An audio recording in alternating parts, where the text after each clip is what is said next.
Bapak saya Masyaallah. fans Liverpool, saya fans MU. Wih. Baik bapak ya, itu sampai tidak nafsu makan. Bapak dalam dan ibu itu Nggih. pasti melewati pergolakan batin dan kritik dari kakek nenek. Nggih. Kritiknya bukan.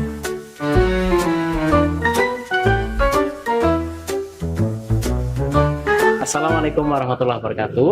Salam. Perkenalkan, saya dari Forum Ayah Jawa Timur. Jadi pada kesempatan ini kita akan bincang-bincang tentang seperti nama forumnya, tentang ayah ya. Jadi Forum Ayah, maka kita ngomongin tentang ayah. Pada kesempatan kali ini saya menghadirkan salah seorang guru ngaji.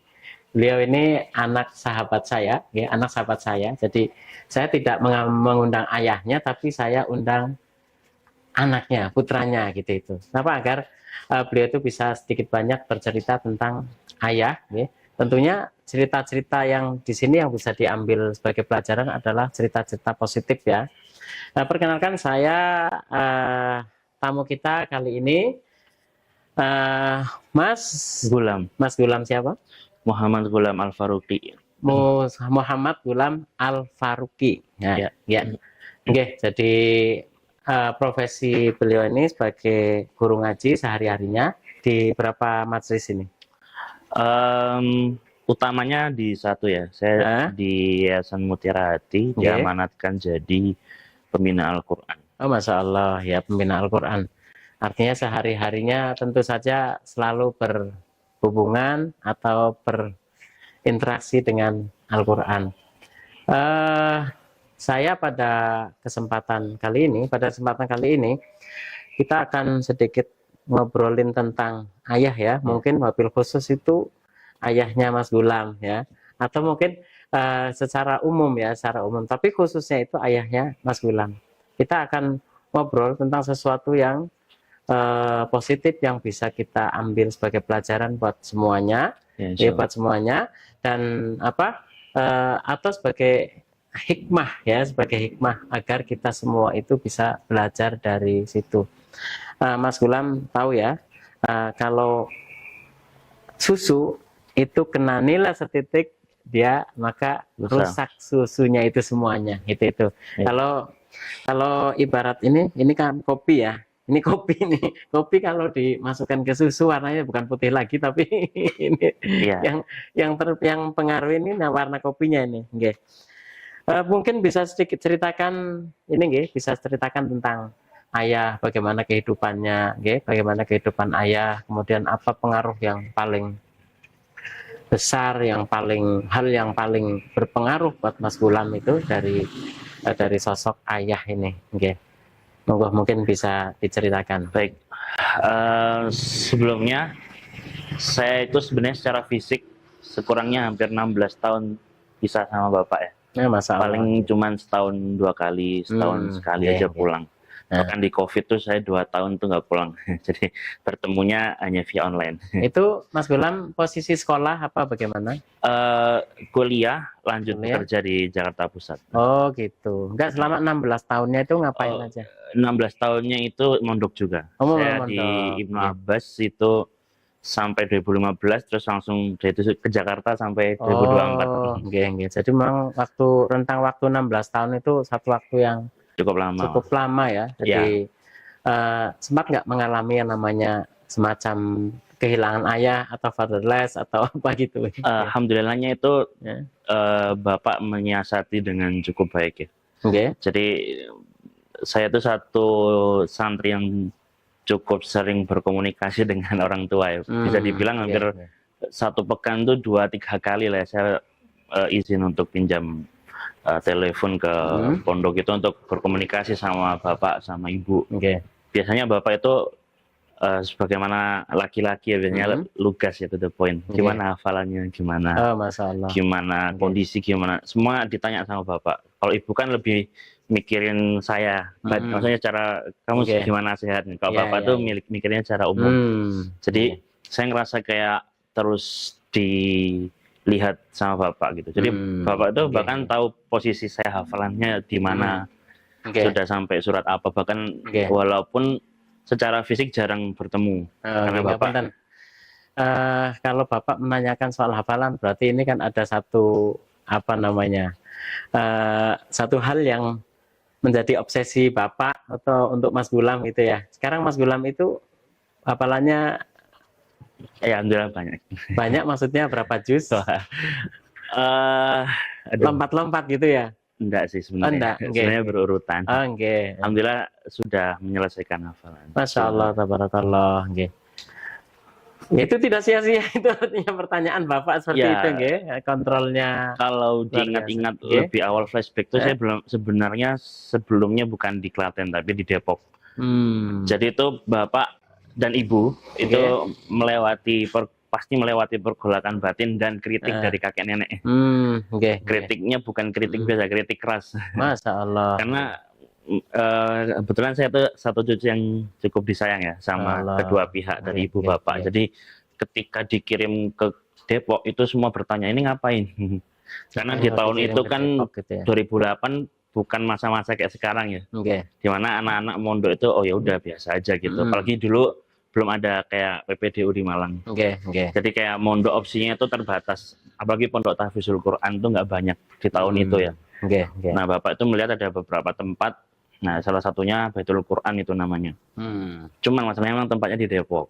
Dan itu luar biasanya. Ya, akhirnya Bapak Ibu melewati masa-masa itu dengan Oke. baik. Bahkan Oke. yang saya ingat itu ceritanya baik Bapak ya. Itu sampai tidak nafsu makan dalam perjalanan pulang ke Malang. Iya, Antar iya. saya ke Depok. Ya Allah, ya ya. Jadi Masya Allah. Jadi melepas putra ya. Tunggal. Tunggal. Tunggal. Itu Baitul Quran. Baitul Qurannya itu Ustadz Musli Abdul Karim. Ya, waktu itu belum ada Beki Nggih. Beki Cirata, Beki Oke. Sragen itu belum ada. Sebentar. Ini saya ini pakai kaos Ya. Beki Sragen ini. Para pengurusnya kebetulan kalau nggak kakak kelas, teman sekelas atau adik kelas saya yang sekarang di Beki itu. Oh, ngaten. Itu teman-teman saya Nggih, dulu nggih. di Masya awal-awal Allah. masa berdirinya Beki. Nggih. Qadarullah ya. Jadi saya kaos yang saya pakai ini kaos Beki. Iya. Masya Allah. Nggih. Oke ya. Jadi ini satu pencapaian yang luar biasa bagi orang tua nggih dengan anak tunggal nggih, baik bapak ataupun ibu ya. Jadi tentunya apa namanya? Biasanya anak itu apalagi semata wayang itu di sayang-sayang ini. Kok bisa nggak jauh-jauh ya? Kalau bisa nggak jauh-jauh. Tapi ini malah dikirim jauh ke Depok dari Malang, ini luar biasa. Atau mungkin ada hal apa yang membuat Mas Gulam itu waktu itu bisa ditinggal gitu? Sebenarnya kalau bisa ditinggal belum bisa waktu itu. Nggih. Karena emang ya normalnya anak tunggal ya. Kemandirian tuh belum terbangun sebaik saat ini gitu. Istilahnya belum penuh gitu. Belum penuh. Bahkan saya tuh mencuci baju, mencuci semua urusan pribadi saya itu saya belajar dari Mufti. Mufti itu putranya Pak Taufik Sultan. Oh iya, Mas Ya. Mufti ya. Itu saya belajarnya semua dari dia itu. Pokoknya dia nyuci saya ikut, saya lihat. Saya belajar ngudek dan masukin takaran sabun sampai jemurnya itu saya belajar dari beliau. Karena emang ya anak tunggal nggak pernah belajar hal-hal yang seperti, bukan nggak pernah ya, belum terbiasa. Itu umur berapa itu? 13 harusnya. 13 tahun. Lulus ya, SD. Lulus SD ya, Masya Allah ya. Tapi sekali lagi ya, jadi perjuangan bapak sama ibu itu benar-benar kalau buat saya ini tidak sia-sia, betul-betul meraih pencapaian yang luar biasa. Mungkin seperti harapannya bapak sama ibu ya, khususnya ketika menghafal Quran. Apalagi yang diharapkan kalau bukan 30 juz itu tadi. Masya Allah. Nggih. Ya, berkaitan dengan ini nggih. Kalau hal lain ya, barangkali ada hal lain yang membuat Mas Gulam itu sangat terkesan dengan Bapak. Bapak itu orang yang buat saya luar biasa ya. Beliau kan ada keterbatasan di kesehatan. Jadi di setiap pagi itu sedikit sulit beraktivitas karena kesehatannya. Jadi pagi itu memang lebih sering full di rumah, baru bisa out itu siang ketika cuacanya udah lebih hangat. Tapi dengan kondisi seperti itu beliau terus isi waktunya dengan baik. Beraktivitas sekuat yang beliau bisa, yang saya tahu memang semampunya ya. Benar-benar setelah memanfaatkan waktu setelah kondisi kesehatannya itu dari siang, sore, malam itu selalu saja ada aktivitas. Cuman yang jadi saya punya terasa hangat di saya tuh baik bapak maupun ibu, walaupun penuh aktivitas, saya nggak pernah merasa ditinggal.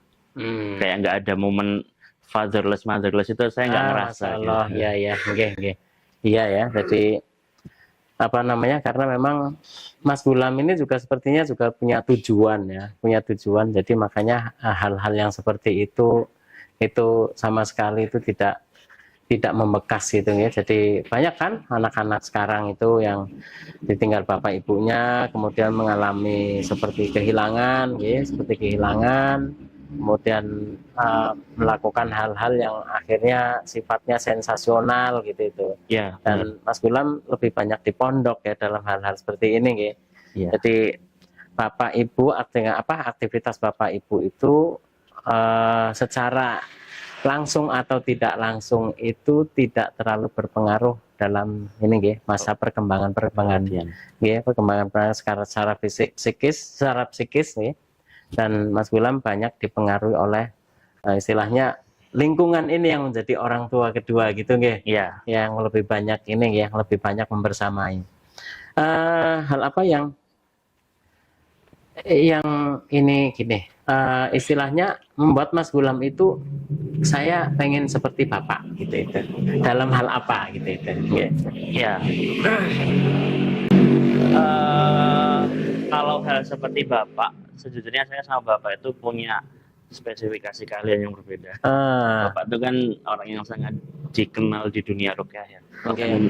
Di beberapa kawasan internasional itu juga bapak dikenalnya ya orang ahli ruqyah gitu. Sementara saya sendiri tidak mewarisi hal itu sejauh ini ya. Mungkin suatu hari saya bisa mungkin, tapi untuk saat ini saya bukan berkecimpung di dunia ya. Cuman yang saya lihat itu bapak itu orang yang kalau sudah yakin dengan pilihannya, yakin dengan apa yang beliau dapatkan dan pelajari itu, beliau akan pegang teguh dan akan syiarkan ke semua orang gitu. Bapak itu kan melalui jalan hijrahnya tidak mudah ya. Kakek saya dulu bukan orang yang pro dengan keislaman pada masa mudanya bapak ketika berkuliah gitu. Bahkan cenderung agak berlawanan. Tapi bapak yang saya dapat ceritanya itu di masa kuliahnya ketika di Jogja itu sedang membangun pondasi-pondasi keislaman, pondasi-pondasi dakwah, itu bapak menyisihkan separuh uang sakunya yang dari kakek itu untuk kemajuan dakwah di sana. Masya Allah. Jadi separuh. Ini bapak ini anaknya orang pajak. Jadi kakek saya orang pajak. Jadi kirimannya kalau ceritanya nggak sedikit gitu, tapi dipotong, dipotong separuh sama bapak diserahkan ke dakwah. Oh, Masya Allah. Jadi separuh loh, luar biasa itu. Artinya itu yang sangat menginspirasi, Ya. Ada hal lain mungkin? Terus dia bapak itu orang yang tepat janji. Jadi bapak itu kan punya banyak janji dengan orang ya. Dan tanpa ada gadget. Dulu tanpa ada gadget mungkin HP masih jelek ya, Nokia monokrom itu. Bapak bisa ingat dengan baik siapa yang akan ditemui hari ini gitu. Jadi oh bapak jam segini ini, bapak jam segini ini, jam segini ini gitu. Dan itu cukup presisi gitu dan on time biasanya. Masya Allah. Bapak itu ya kayak gitulah, masuk ke masjid. Jadi kalau saya cenderung ke masjid itu agak nyantai karena di sekitaran tempat tinggal saya itu komatnya 20-30 menit atau 10 menit sejak adzan. Ya. Sementara di rumahnya bapak itu komat nggak menentu, bisa kapan aja. Dan itu yang bentuk bapak. Adzan tuh bapak berangkat. Sementara saya kalau lagi ke rumahnya beliau, kok cepet-cepet ngapain? Saya terbiasa kan masih nanti komatnya gitu. Oh iya. Jadi bapak adzan Allahu Akbar tuh udah siap berangkat. Siap berangkat. Iya. Iya Masya Allah ya. Jadi artinya memang satu hal yang bisa kita garis bawahi, bapak itu orang yang kuat dalam memegang ini kemauan itu dalam memperjuangkan kemauan. Yang kedua, bapak itu orang yang suka tepat waktu, menepati janji. Yang ketiga, bapak itu punya ingatan yang presisi, Masya Allah. Orang yang mau ketemu siapa. Jadi beliau tahu betul apa yang siapa dan kapan harus ditemui, siapa dan di mana gitu itu. Baik Mas Gulam, terakhir ya, cita-cita apa ya, harapan apa atau obsesi apa yang Mas Gulam itu punya, yang intinya begini loh, aku pengen seperti Bapak seperti itu tapi sampai sekarang belum kesampaian. Jadi orang yang ahli ya, kompeten, sangat kompeten di bidang ini. Oh ngeten. Saya masih merasa jauh sih dari, Oke. walaupun bidangnya berbeda ya. Iya iya. Tapi saya masih ngerasa jauh dari sisi. Kalau Bapak kan sudah sangat ahli kalau saya lihat ya, menjadi rujukan banyak orang di bidangnya gitu. Didatangi banyak orang untuk mendapat pendapatnya beliau. Nah itu saya masih perlu belajar lebih untuk bisa jadi orang yang ahli. Iya iya iya. Gitu nggih. Artinya memang perlu diperjuangkan lagi ya. Ya, Dan belum tercapai. saya masnya belum. Oke, Masya Allah. Iya, jadi ini tentunya apa namanya? Kita kan menghadapi ini nggih, menghadapi masa-masa di mana perbedaan itu kadang-kadang dinormalisasi atau menjadi satu hal yang apa namanya? Pemicu ya, pemicu yang berbeda itu tadi itu menjadi pemicu pertengkaran atau apa gitu itu. Menurut Mas Gulam gini, Mas Gulam punya nggak hal-hal yang sifatnya itu berbeda dengan Bapak dalam hal tertentu gitu. Kemudian Bapak itu maunya begini, Mas Gulam maunya begitu dan itu nggak ketemu gitu. Pasti ada aja ya. Pasti ya. Kadang realitas sama ekspektasi kan nggak sama, baik dari saya ke beliau atau beliau ke saya mungkin.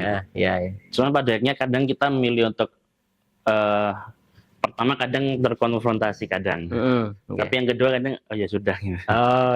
Kita menghargai jalan gitu. Iya, artinya ini memang sikap ya. Kan ada anak-anak yang menghadapi perbedaan ini kemudian meninggalkan ayahnya atau pergi dari rumah atau apa gitu itu nggih.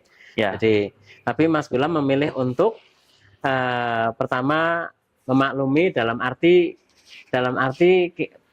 tetap punya keinginan atau pendapat pribadi dalam hal tertentu yang berbeda dengan Bapak gitu. Jadi memang yang paling penting di sini memang sikap ya. Memang yang paling penting di sini adalah sikap, dan itu tentunya ini bisa jadi contoh buat teman-teman Mas Gulam, buat anak-anak sekarang ya. Jadi artinya tidak semua yang berbeda itu harus dikonfrontasi gitu itu ya.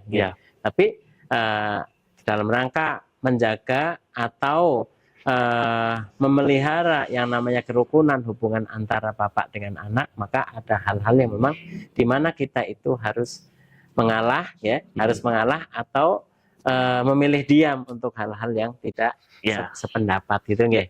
Selama tidak melanggar syariat masih jadi apa frame-nya adalah selama tidak melanggar syariat agama kita gitu nggih, agama Islam itu nggih. Jadi intinya begitu ya. Jadi kenapa saya mesti tegaskan agama Islam gitu, karena nanti kan namanya partai itu kan namanya PKS, ini kan forum ayahnya PKS ya. Jadi itu kan bukan hanya orang Islam saja toh gitu. Jadi mungkin suatu saat nanti kita akan manggil pembicara-pembicara atau narasumber yang tidak beragama Islam, bukan beragama Islam, dan mereka bisa bercerita-cerita tentang keayahan lah mungkin sebagian gitu. Paling akhir lagi nih Mas Gulam, apa pesan Mas Gulam itu untuk anak-anak muda sekarang? Konteksnya hubungan dengan ayah. Hubungannya dengan ayah, hubungannya dengan keluarga gitu itu. Memang biasanya memang kalau hubungan dengan ayah, apalagi kalau anak laki-laki ya, itu memang biasanya bukan hubungan yang sehangat dengan ibu mungkin. Demikian juga sebaliknya, kadang seperti itu. Tapi ya bukan berarti kita nggak bisa mencoba untuk memecah kebekuan itu gitu. Seperti saya contohnya, kebetulan saya sama bapak itu punya dua tim favorit yang beda, Dan ini Tim apa rivalitasnya nih? tim sepak bola. Bola. Dan ini rivalitasnya yang salah satu paling keras di Eropa. Jadi bapak saya fans Liverpool, saya fans MU. Wih. Ini kan bapak jauh banget, ini berlawanan sekali gitu. Tapi ya kayaknya kita punya bahan untuk memecah kebukan tuh di situ gitu, ejek-ejekan, gitu, bercanda-bercanda. Tiap ada hasil jelek di Liverpool saya masuk di Langsung grup, gitu. ejek-ejekan, Gitu. ya kayak gitu. Sebaliknya juga bapak Iya. juga sama gitu. Gilang. Iya, akhirnya itu jadi bahan yang menghangatkan kita. Gitu. Bisa jadi ya dibuat fun aja lah sama Oke. bapak kan nggak mungkin Iya. sampai yang Oh iya, berantem gitu kan, ini kan enggak. masalah Seru-seruan biasa aja, ya, ya. masalah seru-seruan aja. Jadi mungkin bisa kita cari apa ya sama bapak yang bapak juga bisa accept untuk bisa ikut bahas itu. Oke. Nah itu siapa tahu sih bisa membuat bahan Iya. obrolan lah. Kemudian pengaruh teman-teman mungkin ya dengan yang barangkali teman-teman itu ada istilahnya membawa pengaruh buat hubungannya Gulam dengan orang tua, khususnya dengan bapak dan ibu gitu ya. Sejauh ini sih teman-teman yang saya bawa ke rumah itu orang yang bapak suka semua, dan nggak ada masalah dengan mereka. Jadi sejauh ini ya oke-oke aja sih, alhamdulillah nggak pernah punya teman yang terus bapak kamu nggak usah temenan sama dia gitu. Karena memang rata-rata ya berasal dari pemahaman yang sama, bahkan berasal dari tarbiyah yang sama, mungkin sama gitu, bareng-bareng semua. Iya.